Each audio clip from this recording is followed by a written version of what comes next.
Oh, hello everyone. Welcome as you are connecting. Hello, I'm Isaac from the Wellbeing Project, and I'm thrilled to welcome you to this sixth episode of Sitting at the Feet of Elders.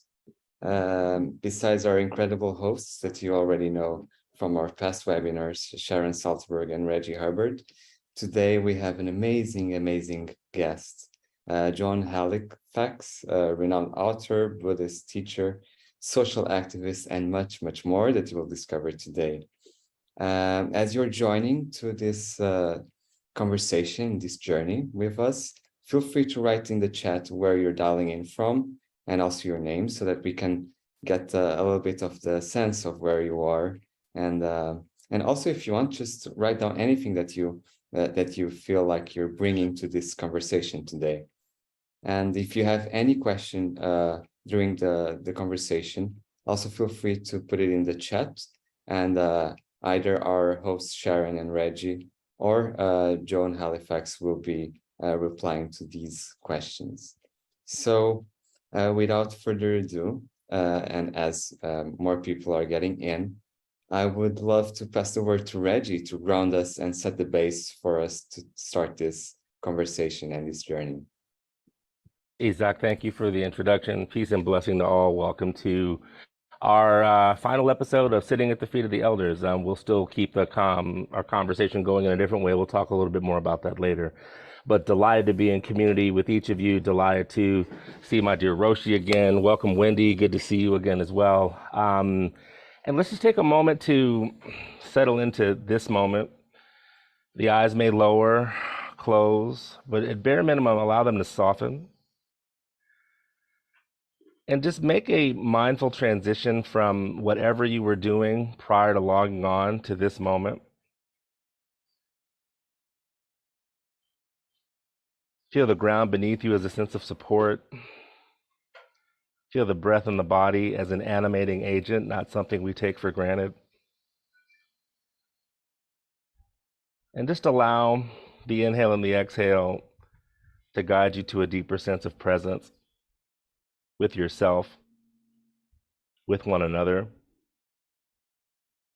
so that we can be fully available for sharing, hearing, and listening to one another in this conversation.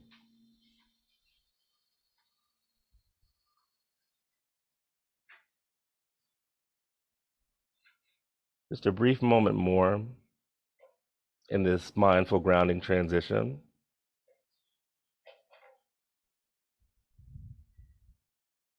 Rooting in the present, not in the future or the past.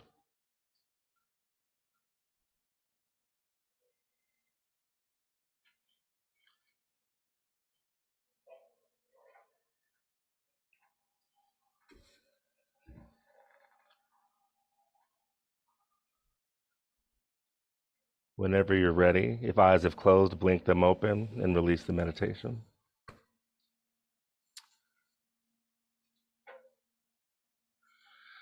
Dear Sharon, I'd like to toss to you. Hello. Well, this is a really special gathering for me. Roshi is one of my oldest friends, not in the sense of aged, but in the sense of long term. We can look back over, oh, that was the year we did that, and that was the year we did that. Reggie's one of my newer friends, although I've known him for some years now, and there's all of you who I feel very connected to online, even though it's online. It's something that I've noticed about myself. I feel a powerful sense of connection. So, we're coming to this moment in time for this series and the beginning of the next series in terms of topic, and Roshi is the perfect person to really discuss all of it. And maybe we'll start with, Roshi, I've been following you online in the last several years. And I was living a very quiet, pretty isolated, solitary life. And that has not, in some elements, changed that much. And what I've noticed from you in reading it, well, also I felt very close to you because we each have an institution, not only our personal bodies, minds, spirits, but a place and people and staff people and so on. So I noticed was, your life similarly very quiet, very kind of reclusive, the place shut down, and then now I'm watching your kind of adventures all around the world, and I think, wow. So maybe you could just describe this transition a little bit. I have a confession to make. Maybe the happiest, excuse me, healthiest 2 years of my life actually were during the pandemic. Like you, I have traveled extensively, taught all over the world, and just been a kind of in a momentum for decades. But I'm going to do a little aside before I jump into your question in all of its fullness. As you were talking, I was remembering the first time we met. And this was in the early 1970s at IMS. And I came with Stan, my husband at that time. And I often tell this story. I don't know if you've heard it, because I don't know if I've told it in front of you, but, I said, well, what practice do you do? I was a Zen person. And, I was like, oh, what is this IMS kind of thing? And what do you do? And you started talking about the Brahma Viharas. And I was like, let's see, am I going to go into a diabetic coma?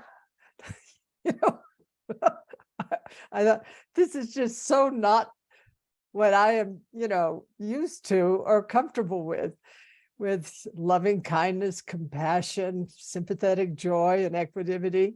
And I was like, oh my goodness, that's so interesting. As a fierce social activist, Zen warrior, so to speak, and, a young person. And I said, wow, that's so interesting. I didn't tell you I was going to slip into a diabetic coma, but I said, oh, that's so interesting. It's not my thing. And you said, you should try it. And I said, well, okay, help me along. And so you shared the practice with me, or your version of the practice in that moment. And you said, it will change your life. And I was dubious, but, like Reggie, like you, like so many of us, I'll try anything.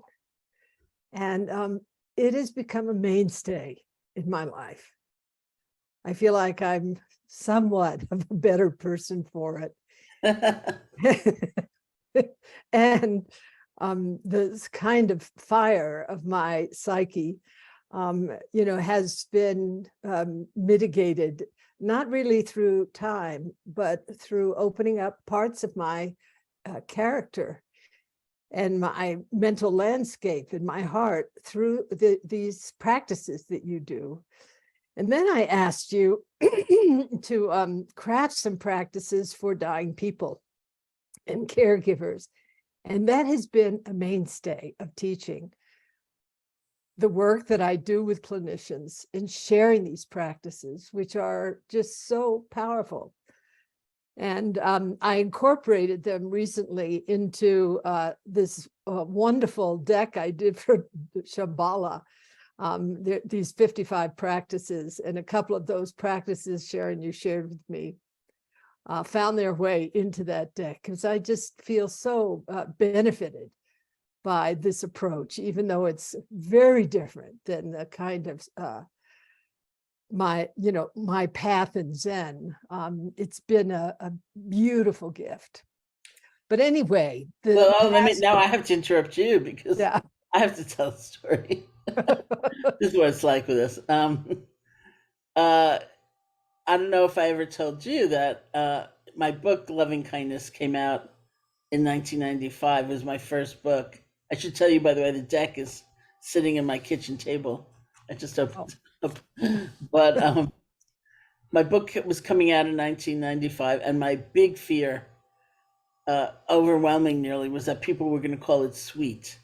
They were going to call the practice of loving kindness sweet, the practice of compassion sweet, the book sweet, me sweet. I didn't like that. And so, of course, when the blurbs, the endorsements came in, the first one I read was Ram Dass, who called it sweet, you know. And then you so kindly sent in a blurb, and I asked the publisher to edit it because I'd been teaching the meditation, loving kindness, for many years at that point, and I could never get it together to write a book. You know, it was just beyond me for many reasons, including the fact that I didn't know how to use a computer. This was a long time ago. And those of you of a certain age will remember that people didn't used to have their own computers very much. And I didn't have one. And so cutting and pasting in those days meant getting a pair of scissors and cutting off the paragraph you wanted to move. And then you moved it up and down the page until you figured out where you wanted it to go. And then you got a roll of tape and you taped it on. That was cutting and pasting. So it was very, very slow. And the book was finally coming out.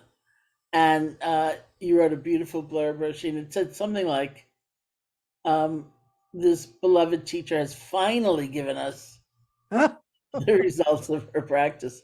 So I asked the publisher to take out the finally. So I did edit your blurb. So there was that, and I'm thrilled about the cards. They're really just sitting there. I just opened up the package. So Yeah, I think Shambhala did a beautiful job.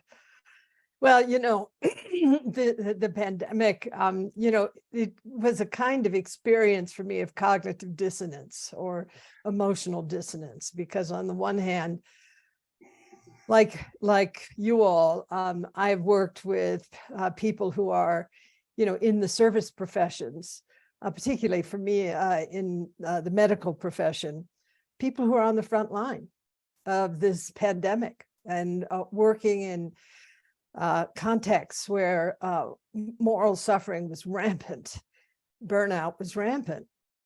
And, you know, we had to close Upaya, which was, so, I mean, 24 hours. As a matter of fact, if we were leading, or I was leading a training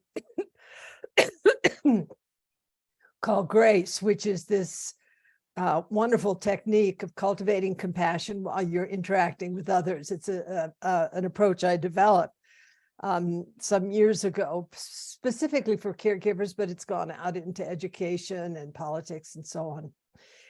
And Tony Back, the oncologist, was supposed to come, but he worked at University of Washington and also Hutch Medical Center. They wouldn't let him travel.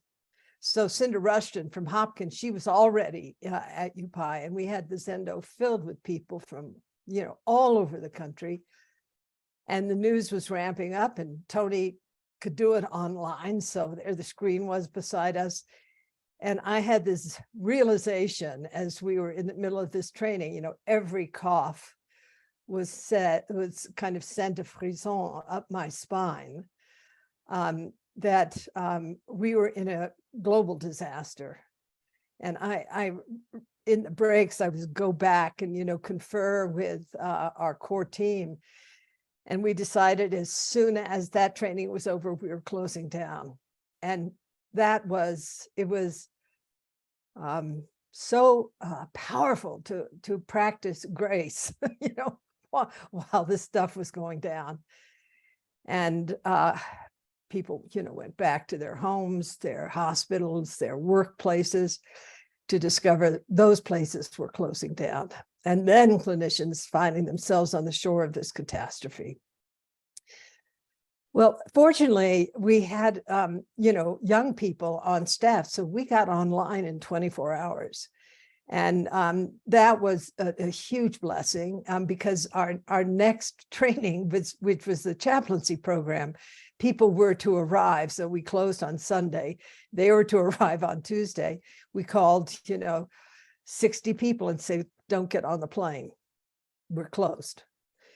And it was kind of rattling for all of us. But, we were able to make that shift, thank Buddha.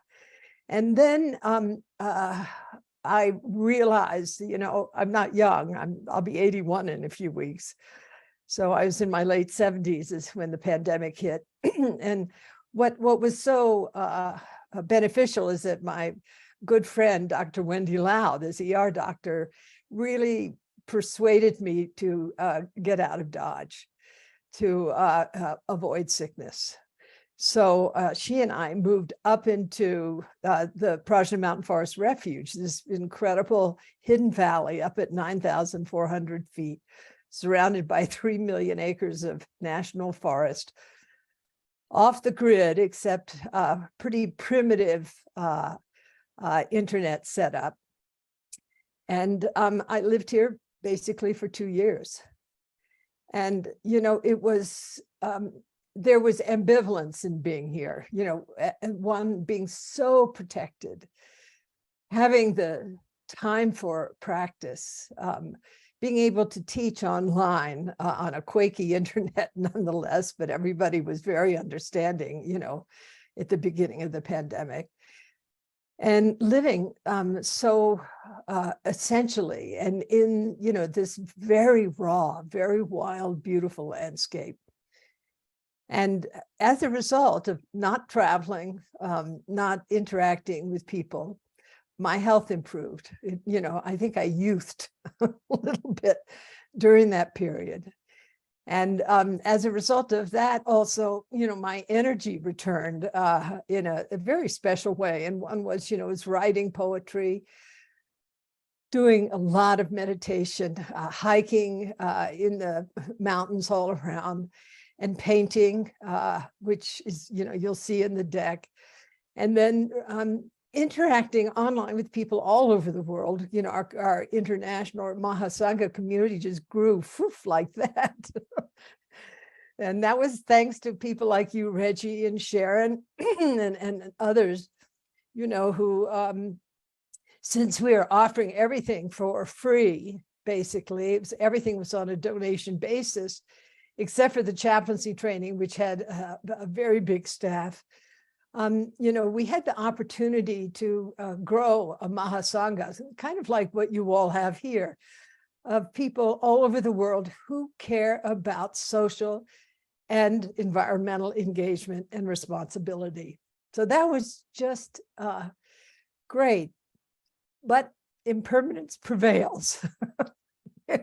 So it seems that, excuse me, you've been able to maintain relative isolation, but a little bit more has been required of me, or I've responded to it. Probably I could have just stayed a hermit and been content, but nonetheless, I've moved out into the world again to a certain extent. And I see the impact on myself. Maybe others are benefiting from the actual physical presence of a teacher or friend, Dharma friend. But as we both know, or all of us know, getting, into airports, off of planes. I went to Japan and taught intensively for a month, and Dr. Lau was with me and kept me super protected. And dang, wouldn't you know, somewhere between Haneda Airport and Albuquerque Airport, I contracted COVID. She wasn't with me during the flight. I only had my mask off twice to eat, but I got the blessing. I called it COVID the Drowner. And really, it wasn't as virulent as in the first year or so of COVID. But still, it was really daunting to experience. And I'm in that place right now. It's the interworld, the post-pandemic world. You know, it's not like we've gone back to what was. And it's also not that the pandemic is over. It's not a pandemic, it's endemic at this point. You know, people are still getting sick, some people very, very sick. But the structures that we were supported by and familiar with and operated out of, those structures are different now. And people's attitudes are different.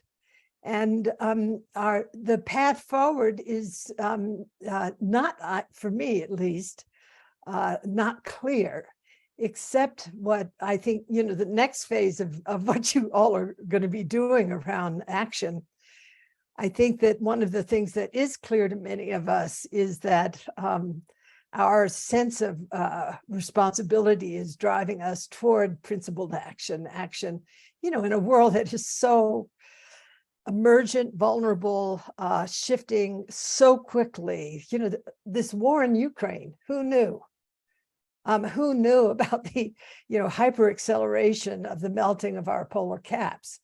You know, maybe Exxon did, but nonetheless. And so, you know, we've got a lot on our plate. And I said earlier, and I'm saying it frequently, maybe as a way to reassure myself, but I say, I feel like I was born for these times. And the work, fortunately, I have enough physical health to be able to do a thing or two still. And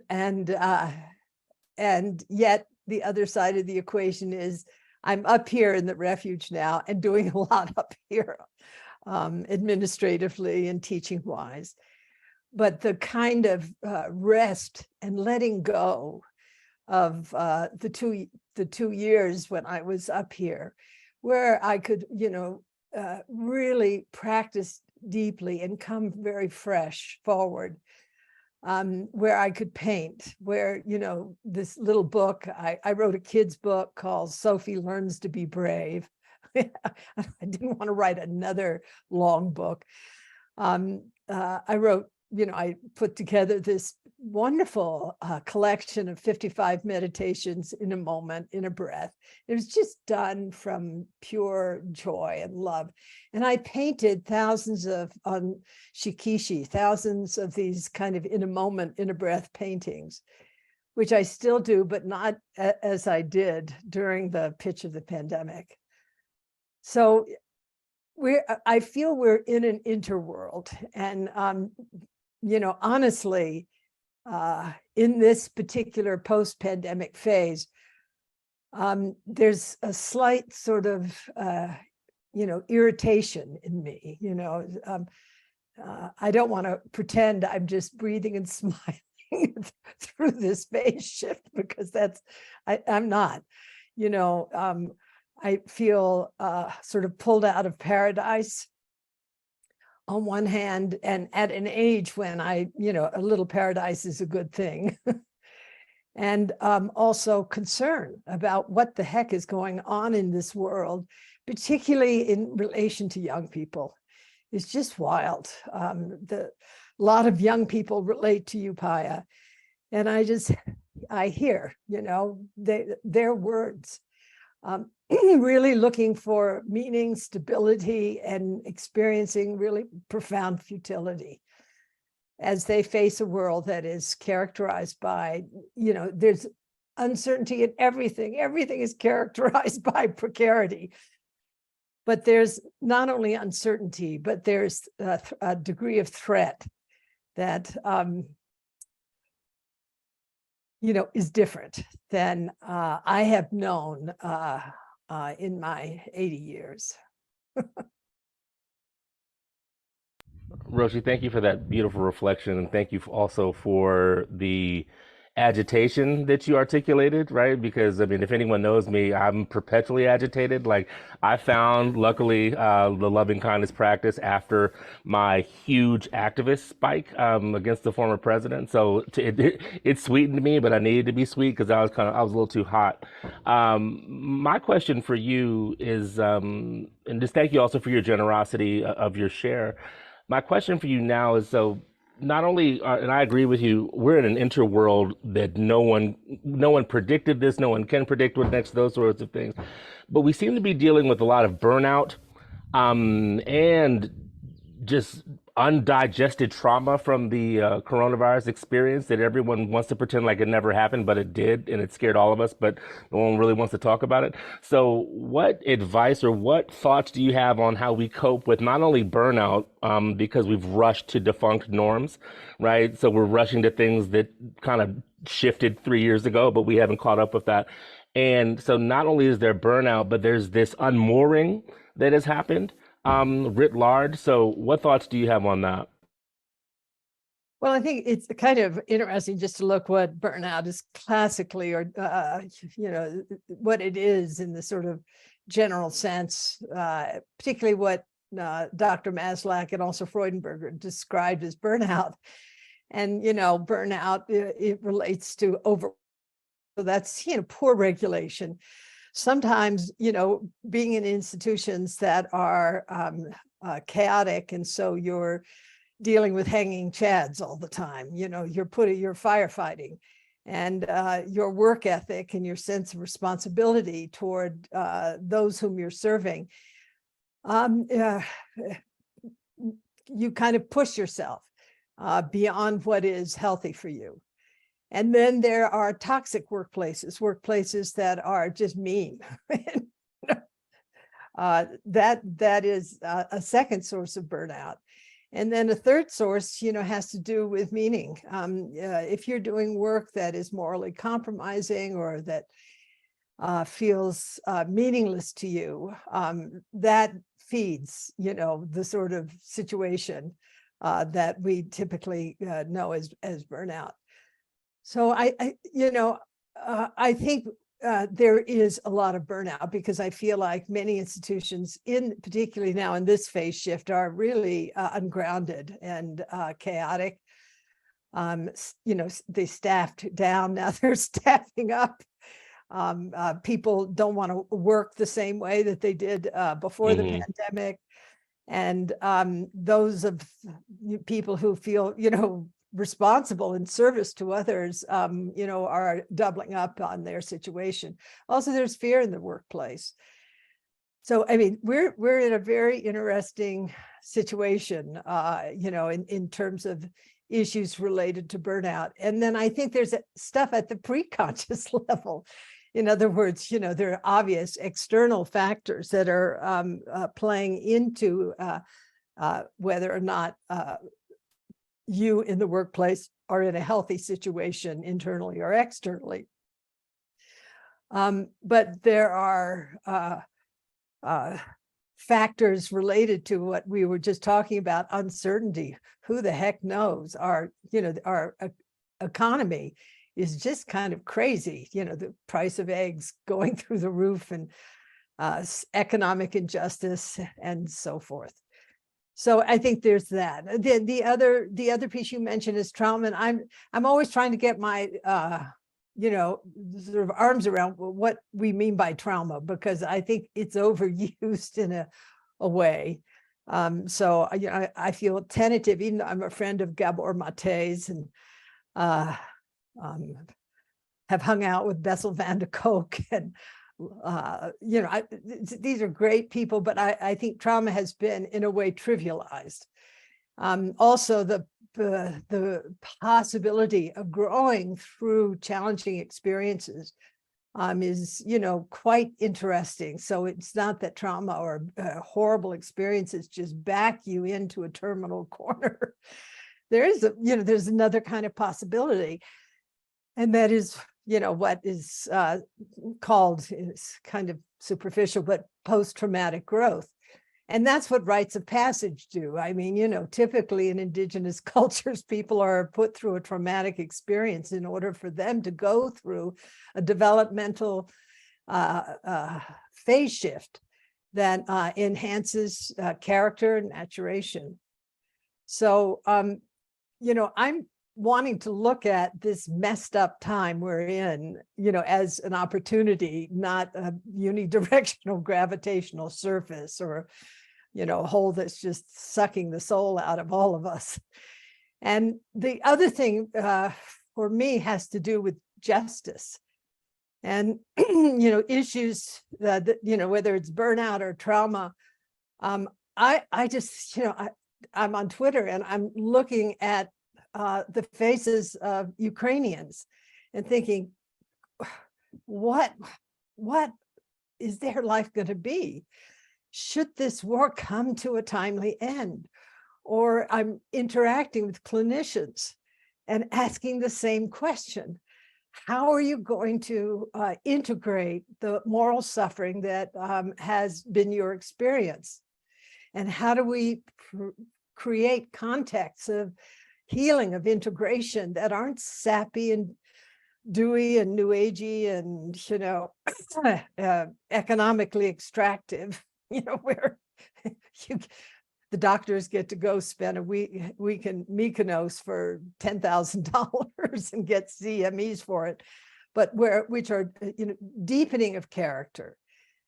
And so I feel we have some deep thinking. I hate to use the word thinking in a way, but anyway, some deep looking to do in how to work with the landscape of our current era. And I don't have an answer because, as I said, I have moments of intense irritation too. I have flashes of futility. I have moments where I feel fear, and I'm not a fear type at all. And, I look at those weather systems that kind of move through my atmosphere with, curiosity. And I ask, well, what am I learning right now? And I have good coping mechanisms and good mechanisms for transforming or learning from these more threatening weather systems that flash through my psyche. But I have concern about what is ahead. And it's not just practicing mindfulness. Mindfulness is really good, or the Brahma Viharas, or taking yourself to a retreat center, or doing a session, or, raging on the landscape of politics. I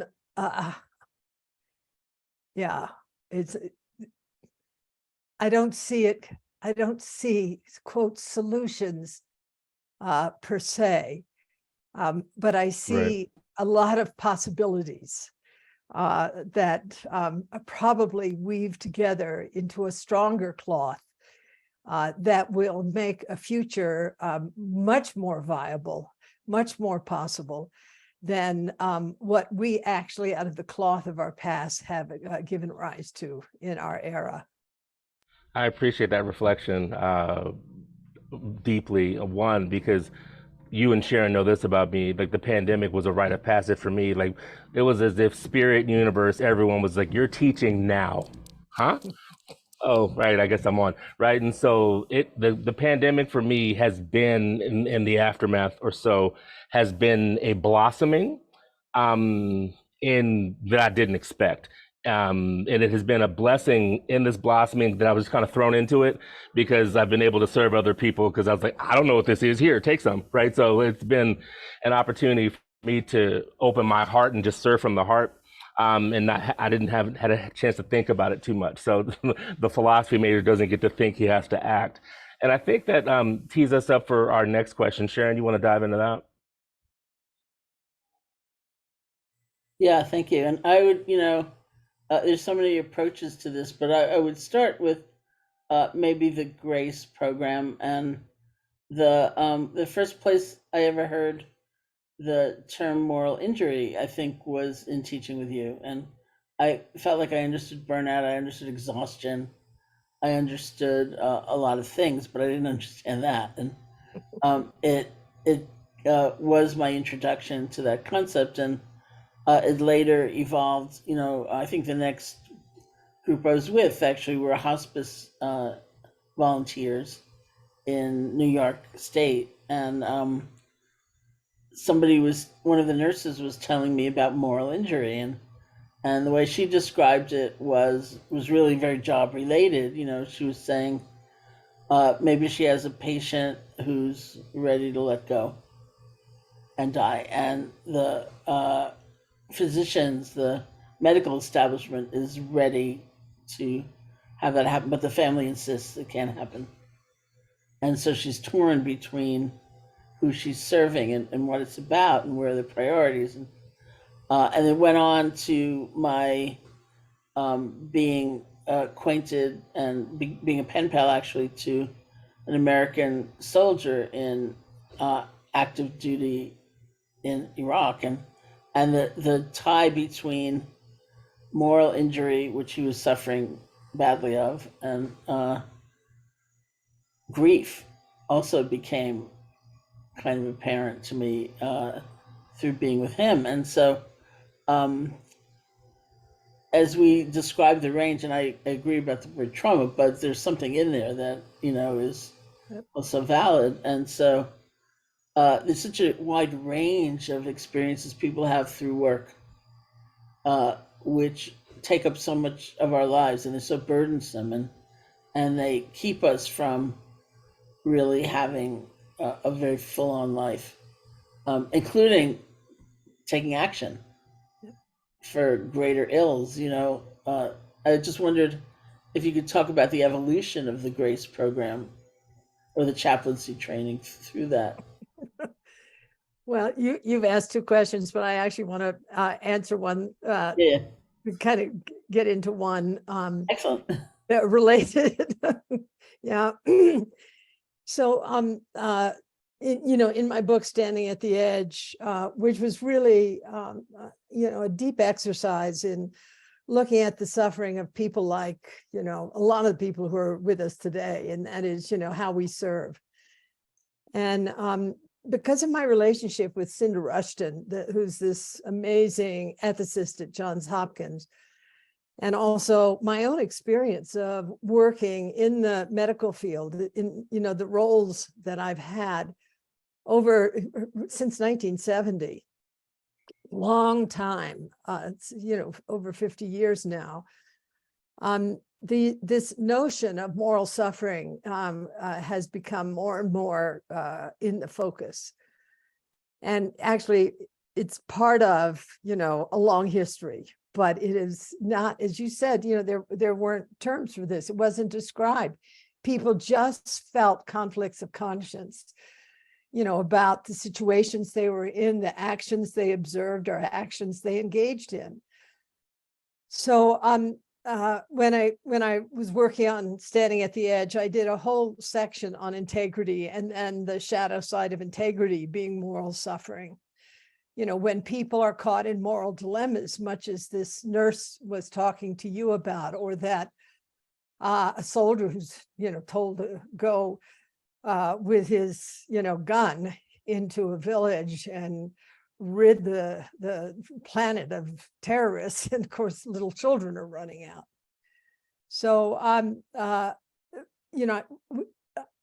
I began to look at the literature, and a lot of it comes out of the military, but now is applied in medicine, and now is applied in many other domains. And so the issue of moral suffering basically involves 4 different valences, and one of those valences is moral distress, and that is that experience. It's more more related to, I think, what your nurse friend was talking about. And that is, seeing a pathway through that is morally grounded and justified in action that wants to be taken. But because of external factors, including, policy or family, you can't do it. And as a result, you experience moral distress, a real conflict of conscience.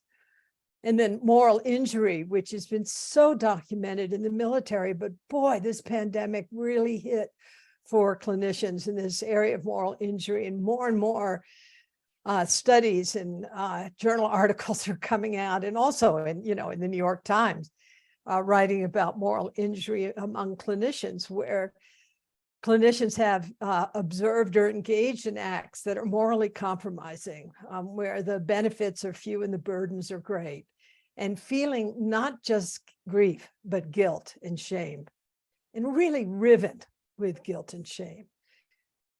And something, I feel like moral injury, that's at the extreme of moral injury. But honestly, when it comes to getting on airplanes, I feel moral injury. When it comes to eating animal products, I feel moral injury. Or buying a leather pair of shoes, there's some degree of moral injury that I experience, knowing that I could have made another choice and reduced the harm in some way. And I feel that at the preconscious level, even those who are, mad consumers of lamb and steak, or, flying in private jets here and there, really at the preconscious level, there's, a feeling that is unacknowledged, that hasn't been really surfaced, where there's a kind of sense that we are off the rails in how we live in this life. And that's moral injury. There's some unacknowledged shame, some sense of guilt. And, how do you work with this? Well, I'll say something about residue at the end, but excuse me. I probably should get some water, but anyway, I'll try to go on, and then I'll take a good cough. Actually, I'm going to cough. Pardon me, I'm going to put myself on mute.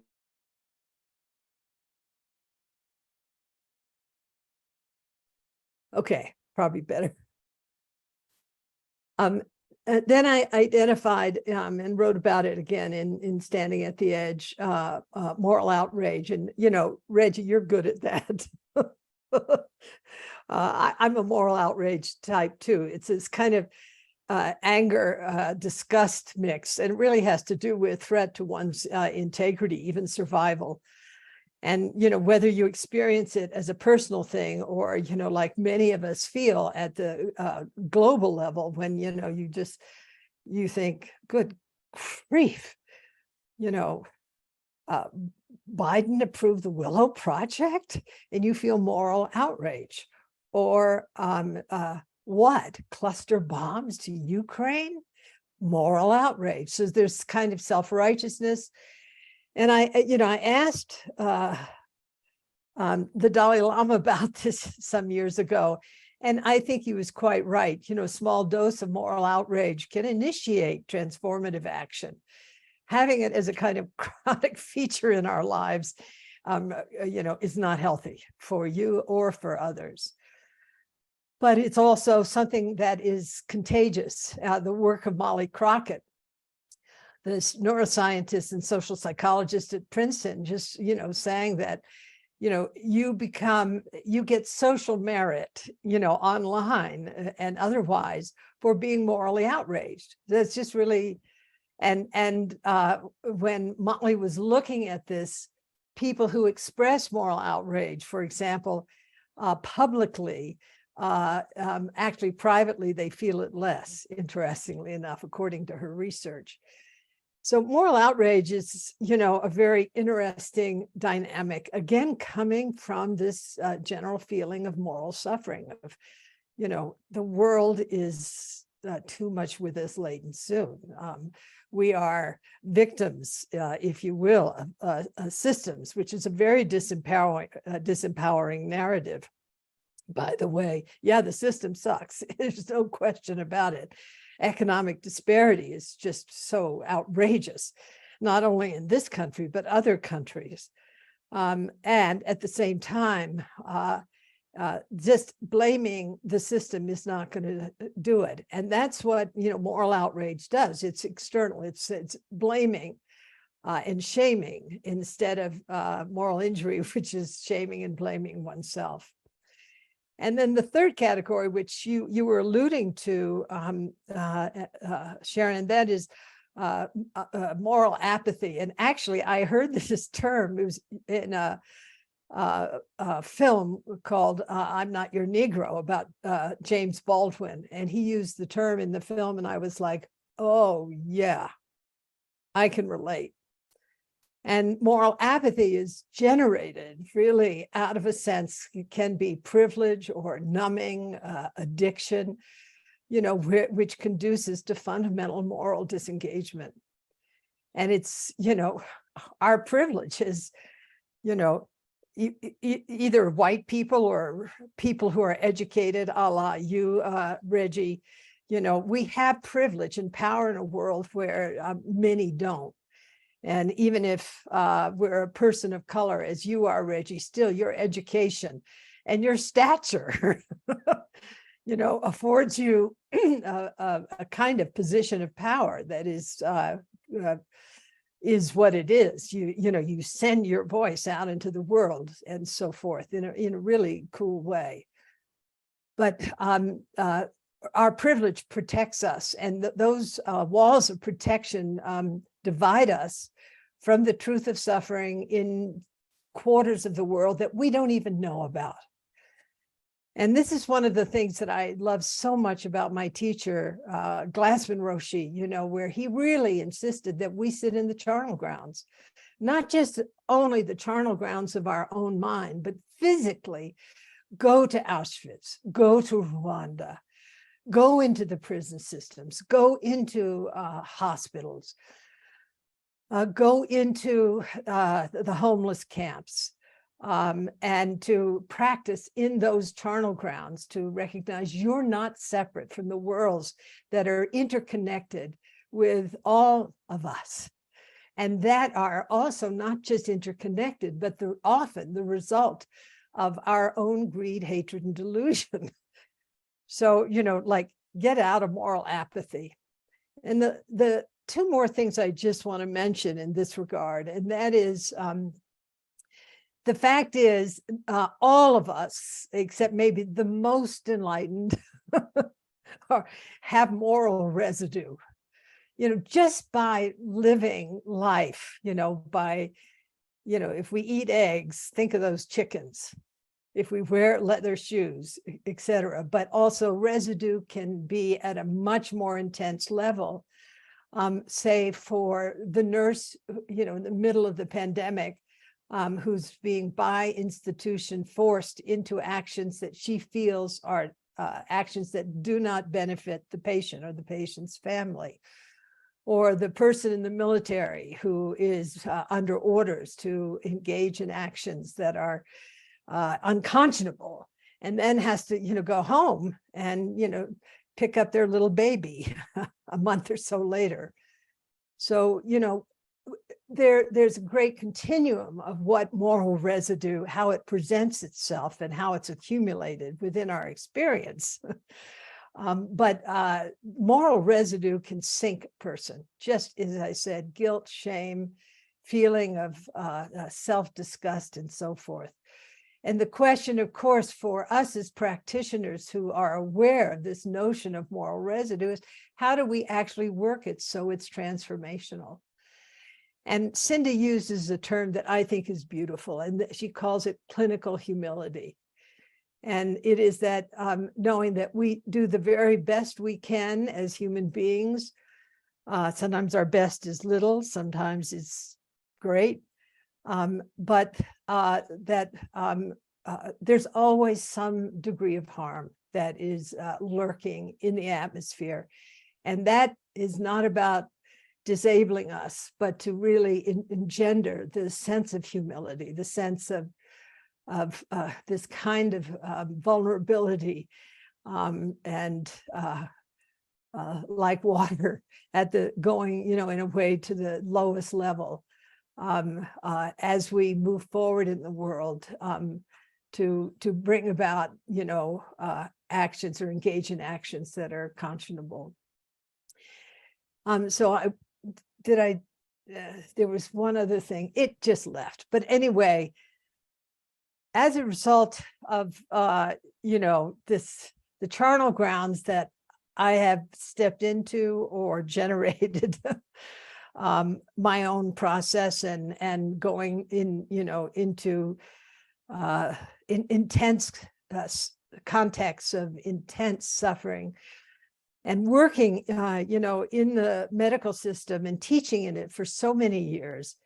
I wanted to, after trying to really understand what compassion is, because it's, you can kind of gin up feelings of compassion, but I mean, really at a depth level. I developed a heuristic map of compassion when I was a scholar at the Library of Congress, and had the opportunity to, do it really intense research, and had the time frame to engage in it. And what I realized was compassion is made of non-compassion elements, and, which is a straight up Buddhist process that is, familiar to you, Sharon and Reggie, and I'm sure many others. And those non-compassion elements, though, are elements that are fundamentally trainable, where compassion per se, without these elements being engaged, these suite of qualities, compassion is not so accessible unless you're just naturally like that. And they include, your capacity to actually attend, to be fully present, to allocate your attention to whatever is fully before you. So it's kind of mindfulness. And then to recall your intention, which is, to understand that your motivation, the sort of purpose or your intention is to deeply be of benefit. How many clinicians have lost that sensibility? Really, it's undermining the deep effectiveness of being a clinician. And then the A of grace, so it's gathering your attention. The R of grace is recalling your intention.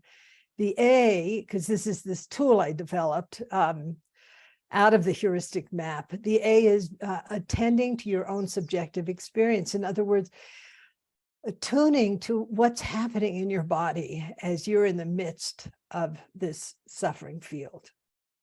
And also what feelings are present for you, and also, what your view is. And usually you're attuning externally, but that external attunement process, you're perceiving what and analyzing cognitively, what's out there, what that person or animal or landscape or country is going through. You're not down in the roots of your experience. You're externalizing. And this sort of step of self-attunement makes, it allows for grounding to happen, but also the identification of internal biases and the landscape of misperception. And it also activates in your capacity through being interoceptive, that is really tracking your somatic experience, those neural networks associated with empathy, which is the second phase of attunement, which is, really being in resonance with the physical, emotional, and cognitive experience of the other. And then the C of grace is consider what will serve, really coming from that base. Then the E of grace is engaging from that foundation. The second part of the E of grace is ending. How do you complete interactions in a way that is conscientious? Whether it's just acknowledging, even if things aren't turning out well, I did the best I could under these circumstances. I gave what I could, or asking for forgiveness, or giving thanks and gratitude and so forth.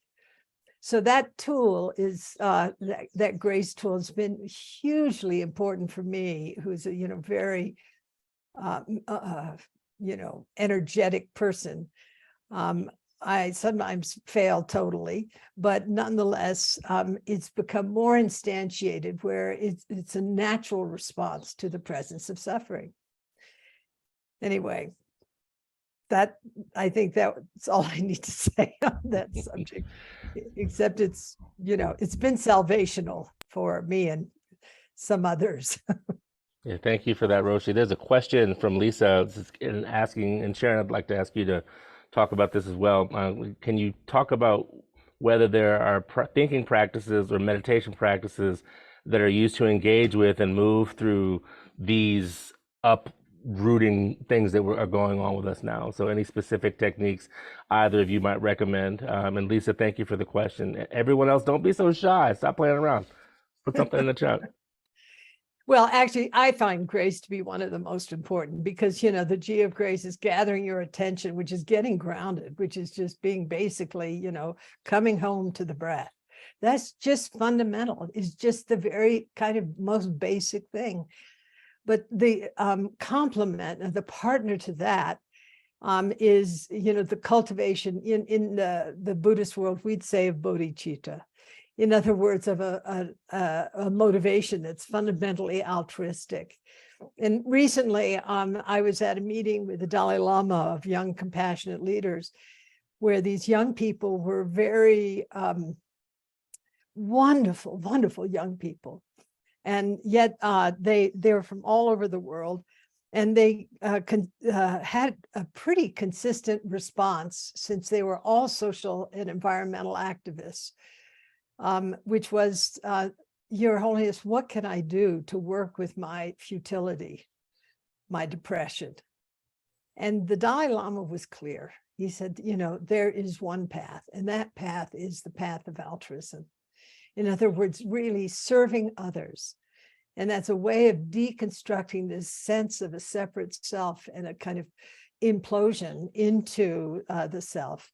The small self through social concern and social love.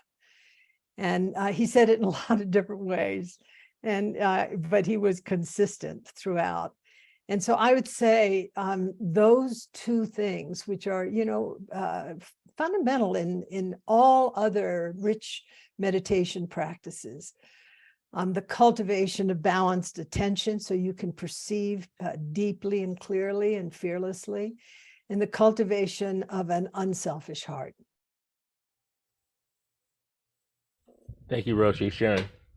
I would just add, both I wish I could get Roshi a glass of water, which I can't. If now, it would be like really a long time. But if there's someone in the house who's listening, No. fine, just appear. I also think that the next question is interesting. I think Roshi actually in a way just answered it, but about non-compassionate elements, attention, being present, things we don't think of in the light of compassion. But I would also say in response to both in a way, that in some ways I've often thought of self-compassion as like the secret ingredient. That's like the non-attention element, perhaps, in attention. If you think about, if you have a formal meditation practice, you sit down, you place your attention on the feeling of the breath, it's often not long before you're lost somewhere. So how do you speak to yourself at that moment? Do you kind of jump on the judgment train and judge yourself for an hour and a half, leaving kind of exhausted and demoralized?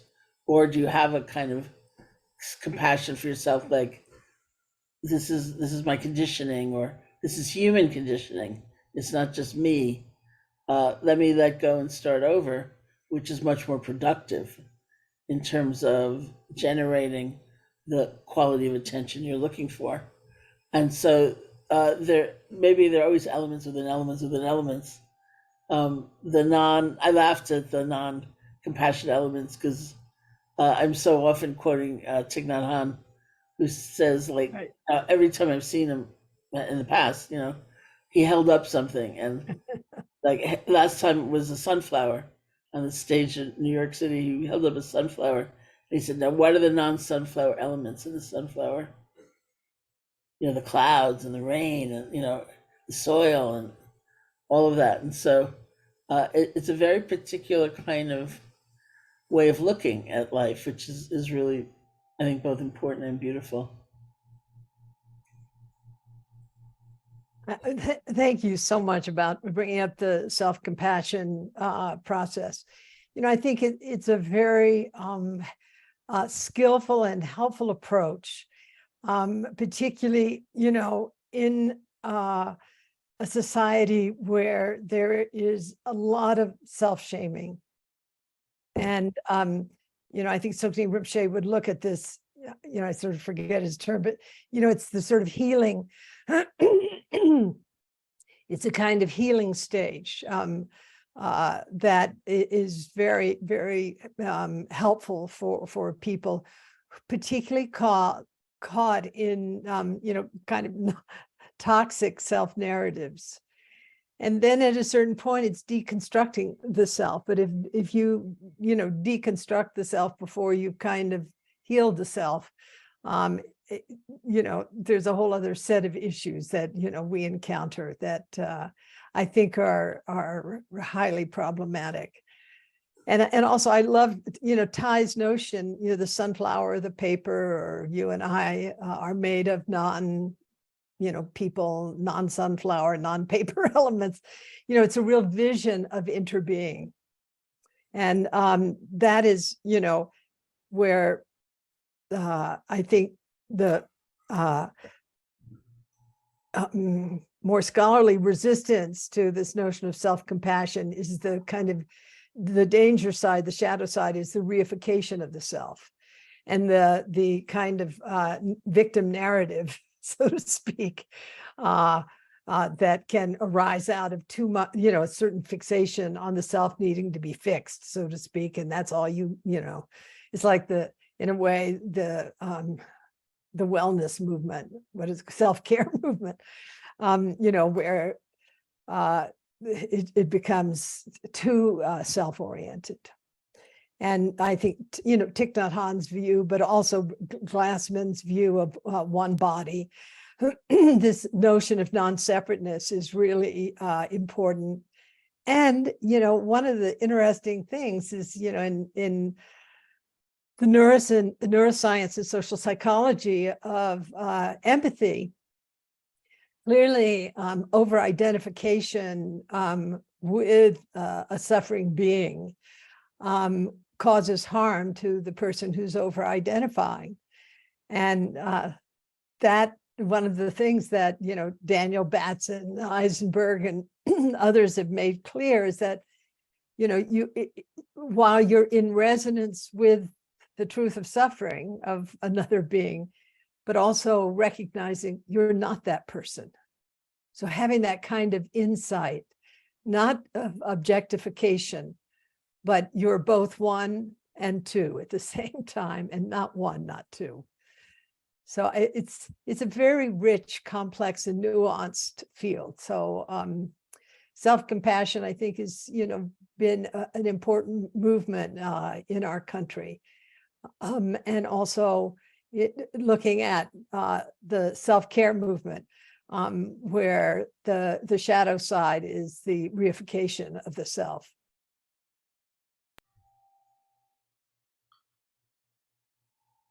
That's great. Somebody just sent me an article from a newspaper talking about the mindfulness industrial complex, which is a term I feel Terrible. You can appreciate. No, but whether it's the mindfulness industrial complex or the psychedelic resurgence, where or the self-help movement and so on, it has to do with the commodification of approaches that are have profound benefits, but get caught up in our economic system, and both disempower often those who engage in it, and also turn the best of the worlds that we're all familiar with into a commodity. So yeah, that's I can dig it. Y'all know that my charnel ground is the American political system, and like there is now a group of folks. They realize that the self-destructive culture of politics isn't helping anybody, so they're starting to teach mindfulness stuff, and they're or what they call mindfulness stuff. And they asked me to help them present something one time, and I was just like, so once the call ended, I was like, y'all, this ain't a competition. Right? Like, I'm not trying to be more peaceful than anybody. I'm just trying to find peace within myself so I can be of service to other people. Like, that is the heart of this, right? So, I mean, and I think they got kind of angry at me, but y'all know I don't really care about that. I was just like, this is the truth of this. It's not a competition, and it's not an opportunity to say, I'm more peaceful than you, right? 'Cause, like, what does that even mean?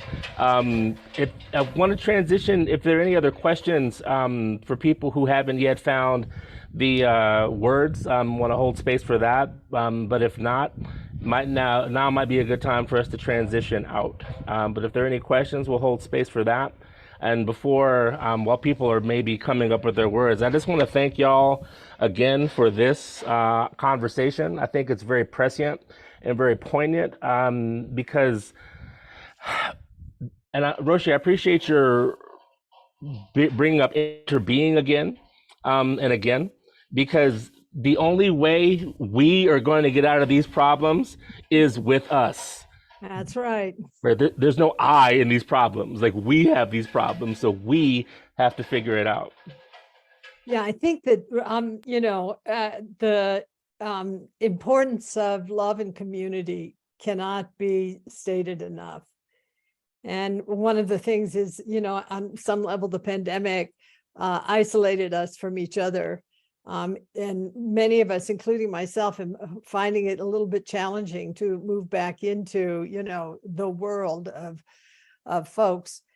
But I think the other side of the equation is we can't do what wants to be done without each other and without love and trust being really present.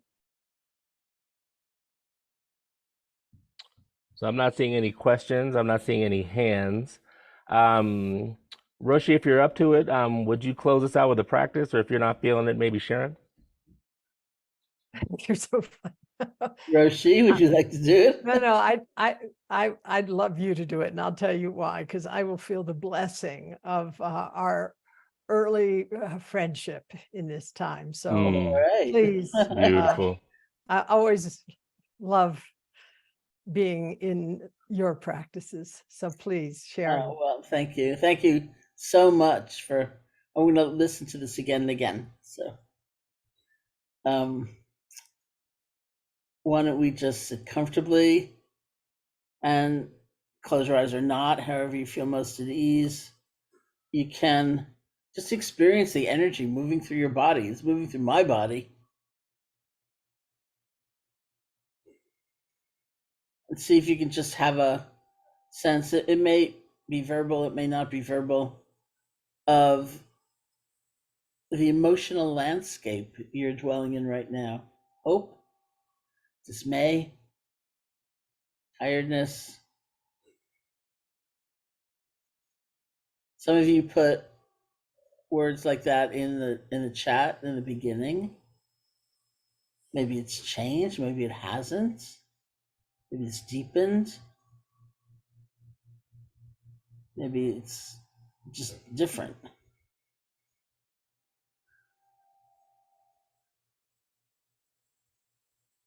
And if you're using a word, a term, just listen to the tone of voice in which you are naming it. Is there judgment? Is there dislike? Is it just what is? Is there joy?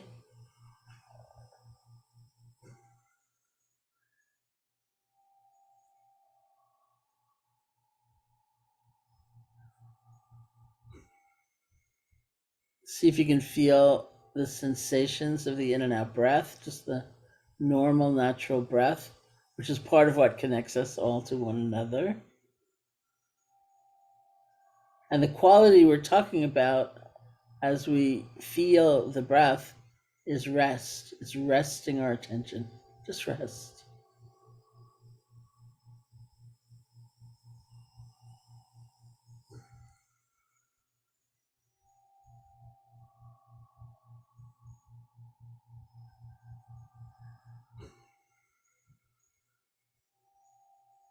As you rest your attention on the feeling of the breath, of course, your attention will wander, or you'll fall asleep, or you'll feel agitated, or something will happen. And remember that that moment, having quote unquote lost it, having wandered, having gotten distracted, that is the magic moment. How are you in that moment? Do you begin editorializing, judging? Can you let go more gently and with great commitment begin again, start over?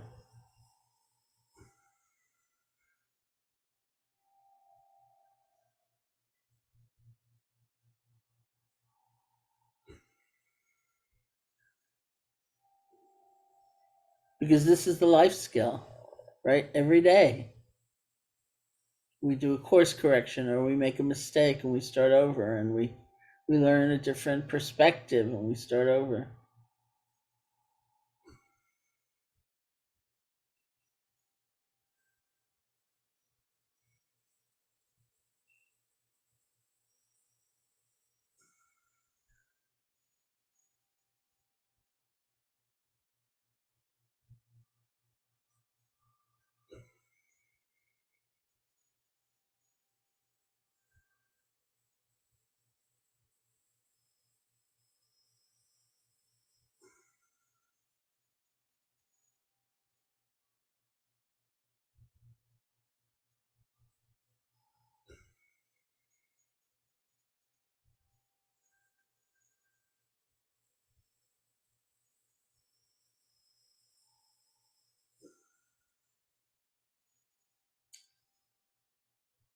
When you feel ready, you can open your eyes or lift your gaze, and we'll end the meditation.